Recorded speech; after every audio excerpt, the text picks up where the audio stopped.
Perkenalkan, nama saya Johan Lijek Rinayawan dari kelas C, Program Studi Pendidikan Agama Kristen, Fakultas Ilmu Pendidikan Kristen, Institut Agama Kristen Negeri Manado. Saat ini saya akan membahas tentang strategi pencegahan korupsi.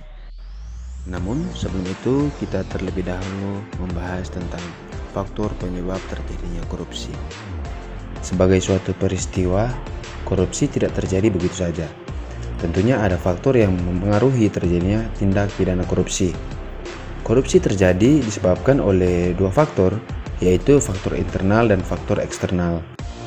Faktor internal dapat dijabarkan seperti berikut. Yang pertama, sifat kepribadian yang rakus. Karena korupsi bukan kejahatan yang kecil-kecilan. Berikutnya, lemahnya akhlak dan moral. Setiap anak yang lahir di dunia pasti mendapatkan pelajaran tentang baik dan buruk dalam perbuatan, baik dari keluarga atau orang tua maupun dari lingkungan. Dan mungkin anak yang melakukan hal itu adalah anak yang mencontohi perilaku yang tidak baik. Yang berikut, gaya hidup yang konsumtif. Kehidupan di kota-kota besar sering mendorong gaya hidup seorang konsumtif dan melakukan segala hal. Yang terakhir adalah iman yang lemah. Orang yang imannya lemah sangat rentan terpengaruh hal-hal yang kurang baik.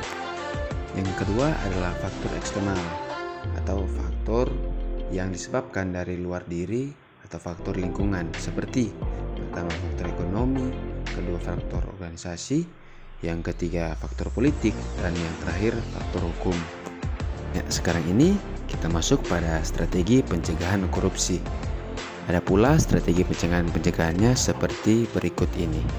Yang pertama, melakukan sosialisasi atau penyuluhan tentang anti korupsi.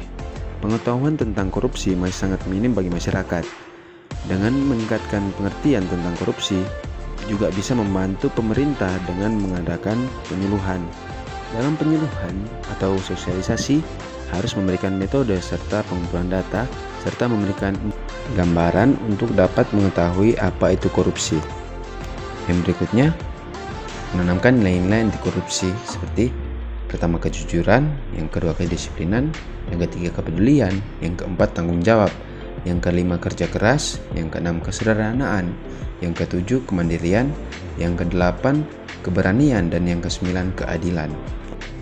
Dan yang terakhir, memberikan pendidikan anti korupsi kepada masyarakat agar supaya bisa menumbuhkan kesadaran untuk para generasi muda agar supaya mereka bisa berperilaku anti korupsi.